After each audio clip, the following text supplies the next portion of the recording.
For more on this amazing events that have transpired over the last several days, I want to bring in Shark Tank judge Kevin O'Leary, who is the chairman of O'Leary Ventures and is here to join us. What are you hoping to hear from President Biden? Well, I think I know what he's going to say. I don't think he'll say it in the way I'm suggesting, but what effectively happened over the weekend is that he nationalized the American banking system. It's no longer a risk. It's no longer private in any sense. It is now backstopped by the government, ultimately the taxpayer. So it doesn't matter how bad you are as a bank manager, and a good example is what happened at Silicon Valley Bank. That was a combination of a negligent board of directors and idiot management. That's a very powerful cocktail when put together, and it completely wiped out that bank. And that's what should have happened.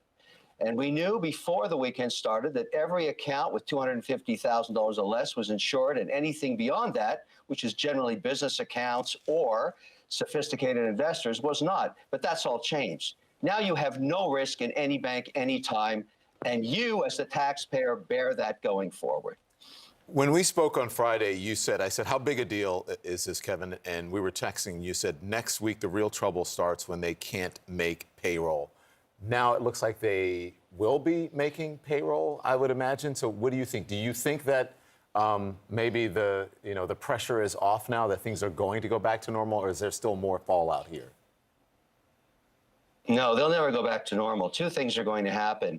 This quick move, this policy decision, was to try and stop a run on small banks, mid-sized banks. I don't think long-term that's going to work, because why would you take even 1% of risk keeping your money, or at least all of it, in a small regional bank? You're going to diversify. And I think that's the first lesson that wasn't being adhered to, is when you have liquid assets, you want to make sure it's diversified. And the rule we've put in place for our portfolio companies is no more than 20% in any one financial institution, because you never know where the black swan is swimming. In other words, every single institution has an idiot manager.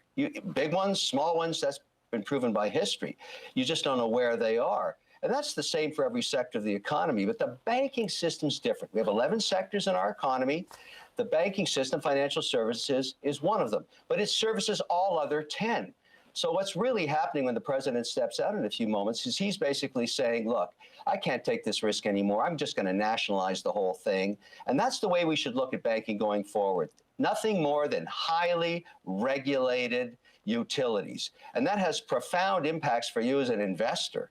If you thought putting your money into bank stocks was a good idea, you should change your mind this morning forever. And should you own bank bonds? Never. You were taught that lesson over the weekend. If you owned equity in Silicon Valley Bank, it's worthless. If you own the bonds, it's Kevin, worthless. Kevin, I think...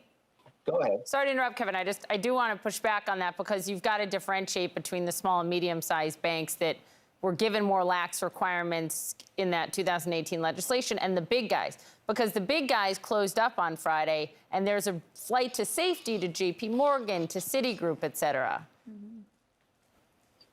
That doesn't mean they're, you should not assume that just because they're big, they can't fail. Managers make mistakes all the time. No, but they are held it's to your higher, behavior.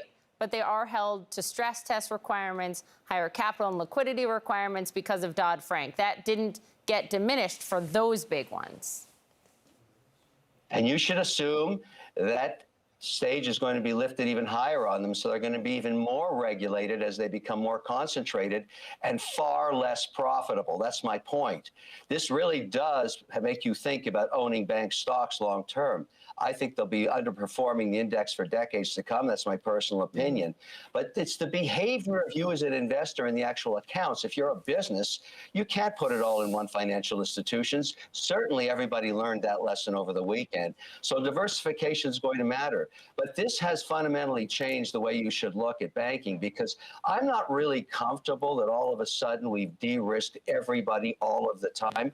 It was a good idea to de-risk $250,000 and make more sophisticated investors think about their behavior and how they should put their capital to work. Get diversity.